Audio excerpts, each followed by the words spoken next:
सहकारी दूध संस्थांवर वैध मापन व दुग्ध विकासाच्या वतीनं संयुक्त कारवाई करण्यात येत आहे। या कारवाई विरोधात ग्रामीण भागातील दूध संस्था संघटना एकत्र येत सहाय्यक निबंधक दुग्ध संस्था यांना निवेदन देण्यात आले। यावेळी संघटना प्रतिनिधी केडी पाटील यांनी तक्रार करणाऱ्या संघटनेला दूध संस्थेत पाय ठेवू देणार नाही असं मत व्यक्त केलं। यावेळी ते बोलताना म्हणाले, कोल्हापूर जिल्हा दूध संस्था कर्मचारी संघटनेच्या वतीनं ज्या ग्रामीण भागात दूध संस्था उभा राहिलेल्या आहेत त्या ग्रामीण दूध संस्था चालवायच्या उद्देशानं ज्या अडचणी येत आहेत काही गेली एक महिन्याभरामध्ये काही संस्थांच्यामध्ये AR ऑफिस असेल किंवा वजन काटा ऑफिस असेल हे धाडी टाकून संस्थेना आमच्या बदनाम करत आहेत। अतिशय कोल्हापूर जिल्ह्यामध्ये चांगल्या प्रकारचं काम चालू आहे, गोकुळचं काम चांगलं चालू आहे।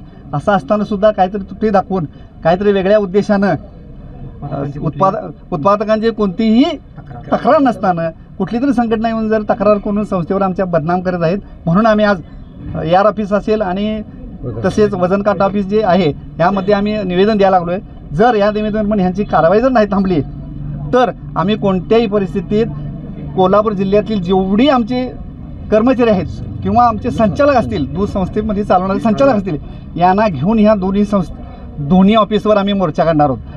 यांनी याची दखल नाही घेतली तर ह्या आपल्याला करावं लागेल। कोल्हापूर जिल्ह्यातला गोकुळ असेल किंवा दूध संस्था असतील किंवा उत्पादक असतील यांचा अतिशय चांगल्या पद्धतीने काम चालू असताना ह्या चुकीच्या पद्धतीने अर्थकारण किंवा राजकारण करून कोणीतरी यामध्ये जर खडा टाकायचा प्रयत्न करत असेल त्याला जशास तसं उत्तर दिले। अनेक दिवस आम्ही शांत आहोत, याचा अर्थ असं नाही की आम्ही काहीच करणार नाही, सगळ्यांना करता येते। ही जर संघटना आज आमची 10,000 संघटनेचे सभासद आहेत, जर हे धडक मोर्चा जर झाला तर कोल्हापूर जिल्ह्यामध्ये पहिला असा मोर्चा होईल की कुठल्याही परिस्थितीत आजपर्यंत असा मोर्चा निघालेला नाही। या पद्धतीने आम्ही मोर्चा काढणार आहोत।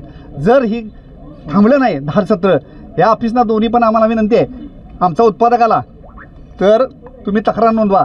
ज्या काही उत्पादकांचं दूध नाही, कोणत्याही प्रकारचा सभासद नाहीत आणि अशी लोक इथून जर तक्रार करत असतील तर हे चालणार नाही। या पद्धतीने त्याला उत्तर दिलं जाईल। या सदर संस्थेनं आम्ही आमच्या संघटनेवतीनं असेल गोकुळ मार्फत असेल आपण त्यांना सूचना देऊ आणि त्यांना कामाच्या सुधारणामध्ये सुधारणा करावी अशा आपण त्यांना आम्ही सूचना देऊ। सुधारणा होईल याची आम्ही सुद्धा दक्षता घेऊ। AR बिल घेणार आहे, आम्ही सुद्धा घेणार। गोकुळ मार्फत सुद्धा अशा संस्थेवर आपण जाऊन त्यांना मार्गदर्शन करू आणि त्यांना सांगायचा प्रयत्न करू। कोणत्याही प्रकारचा अशी वेगळ्या पद्धतीने चालत असेल तर आम्ही त्यांना नक्कीच प्रयत्न करू। संघटनेला कोणत्याही प्रकारचा याचा अधिकार नाही। आपले गोकुळचा अधिकारी असतील, AR ऑफिस असेल किंवा वजन काटा ऑफिस असेल, याने आमच्या संस्थेमध्ये याला कोणतीही हरकत असणार नाही। त्याने यावर त्यांना आम्हाला सहकार्य करावं, आम्ही त्यांना सहकार्य करू। परंतु कोणीतरी एखादी विशिष्ट उद्देशानं जर येत असेल तर त्याला नक्कीच पायबंद केला जाईल आणि त्याच पद्धतीने त्याला उत्तर दिलेलं आहे। कुठल्याही संस्थेत त्याला प्रवेश करू देणार नाही। यावर प्रदीप मालगावे सहाय्यक निबंधक सहकारी दूध संस्था यावर म्हणाले की जर आपल्याकडे कार्यालयाकडे तक्रारी आल्या तर आपल्याला कारवाई करावी लागेल, चौकशी करावी लागेल आणि चौकशी झाल्यानंतर मग त्याची कारवाई करावी लागेल। तर कारवाई करताना निबंधक म्हणून माझ्या अधिकारामध्ये ज्या गोष्टी आहेत त्या बाबतीत मी कारवाई करेन। वजनमाप आणि फॅटच्या बाबतीत असेल तर ते संबंधित डिपार्टमेंट कारवाई करेल। त्यांची मागणी अशी होती की काही संघटना मागणी करतायत म्हणून आपण कारवाई करतोय। तर हे शासकीय कार्यालय आहे, तक्रारी कोणी जरी केल्या तरी त्याची दखल घ्यावी लागेल आणि चौकशी करावी लागेल। चौकशीमध्ये तथ्य आढळलं तर कारवाई होईल आणि तर कारवाई होणार नाही।